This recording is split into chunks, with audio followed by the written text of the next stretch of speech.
Hello, I'm Bob from Bob's Workshop. I've got another little building that I've been working on to show you today.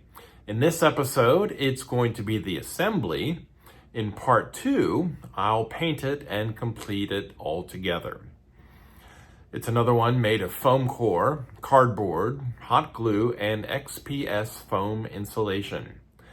I really like this one because it goes well with my Lionel O gauge trains, but it will also work with my 1/43rd scale cars and trucks.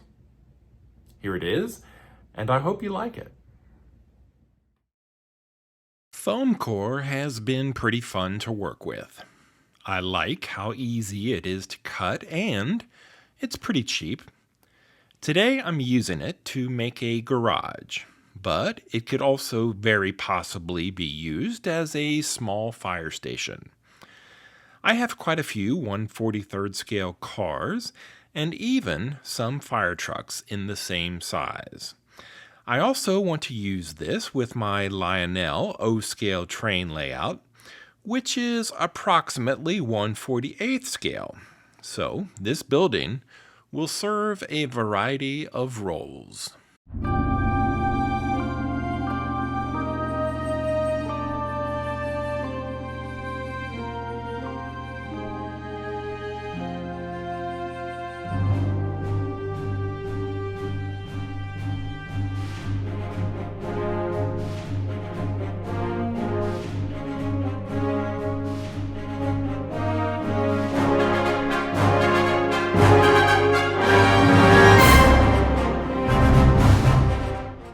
Cutting the front and the back of the building at the same time will help maintain the angles of each roof section. And I'd also like to have 2 large arched openings that will eventually feature very large wooden doors.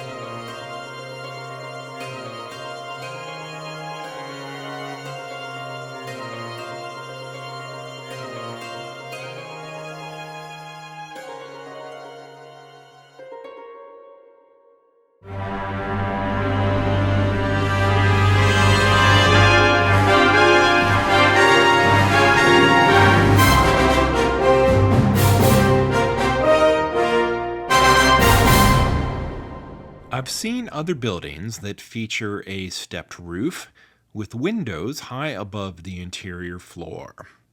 These could be for ventilation or additional natural light. This design can be found in a lot of older factories or industrial warehouses, and I've always admired the look.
I thought that I was recording when I glued strips of mat board to the wall.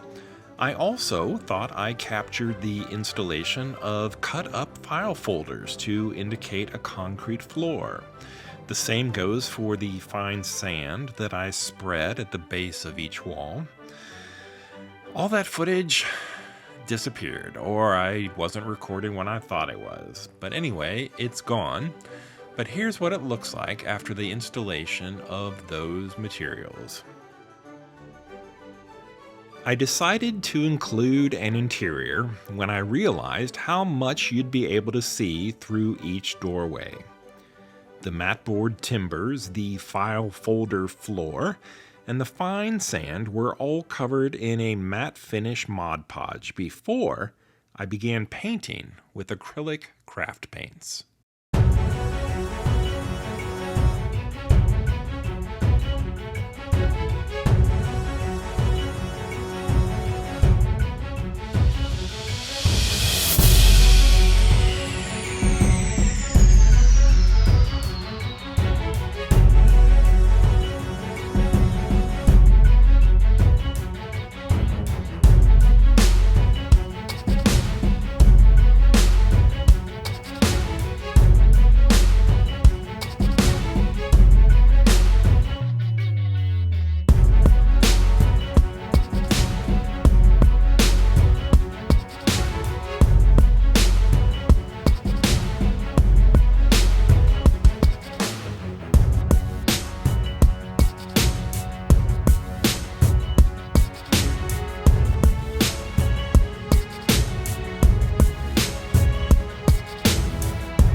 The wooden strips were made by cutting a 2x4 with my table saw. Pine scraps are a whole lot cheaper than paying for balsa wood. Since I have a rough interior and also two big doorways, it only makes sense to add some lighting. These are 12-volt, 5mm LEDs. There will be a total of 4, and they're held in place with gobs of hot glue. They are in strategic places so that you won't see any of it through the garage doors or the windows. Plus, after they're installed, I'll cover the hot glue and wiring in flat black paint.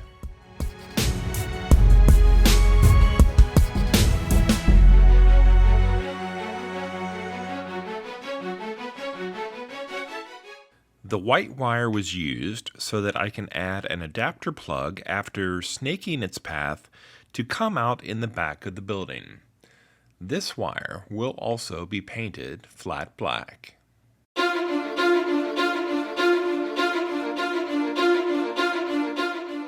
I've already worked on 2 of the outer sides, and you can get an idea of what the bricks, or maybe they're giant limestone blocks. Either way, you can see the uneven wall texture that I'm going for.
I didn't bother to show it being made, but I added this little bump out on the right side towards the rear. It'll break up the monotony of blocks, but more importantly, it serves as both a place to tuck away the wiring and as a place for it to come out and connect from the rear. I left the bottom open because the space inside is big enough for the wires to be tucked away when this is not hooked up to the 12-volt adapter.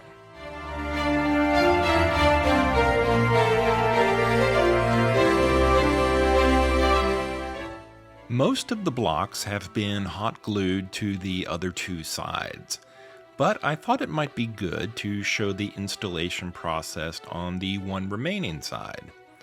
I did a little rough estimate of how many pieces I used, and it's somewhere north of 500 maybe?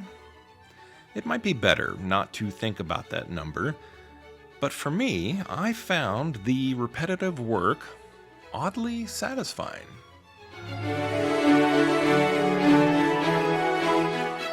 These wooden strips are the same size as I used around the windows. Foam core is not very sturdy or long-lasting by itself, but this wood is a nice way to cap the exposed ends of the foam core, and it also provides a stronger surface for when I pick this up and move it around.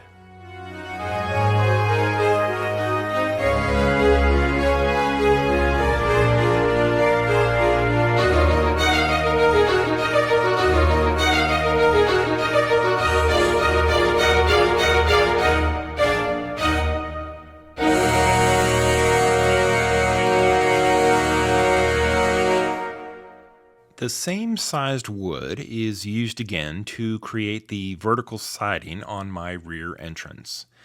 A lot of people use balsa wood, but that's almost as fragile as foam core. I used pine, mainly because that's what I have in my garage. It requires more effort to cut and shape, but it's also a whole lot more durable. Plus, it was free.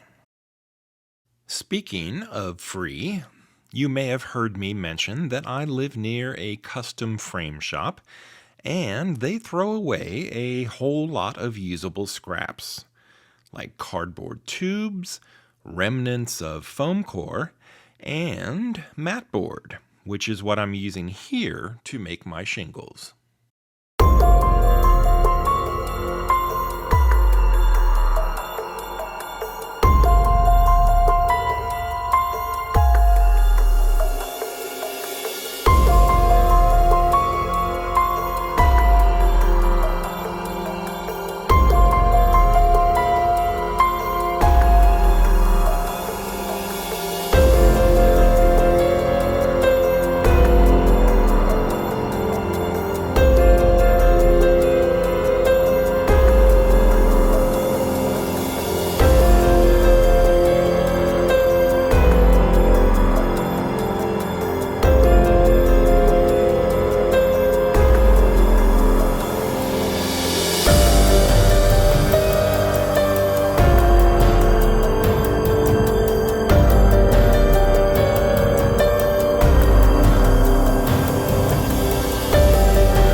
I was going to cut out each individual block for the arched openings, but after I did the ends that way, I realized that just carving the gaps would be a whole lot easier.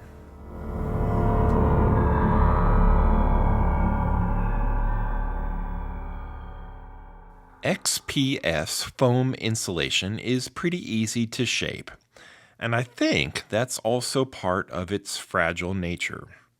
It can be nicked up or dented without even meaning to. Now that can be a good thing if you want additional texture, but for this project I like the look of the sharper and crisper edges.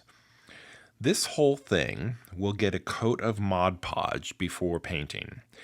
And Mod Podge helps to protect and toughen up the foam core, the insulation, and even the cardboard. After it dries, the Mod Podge will give all of those softer surfaces an almost plastic-like durability.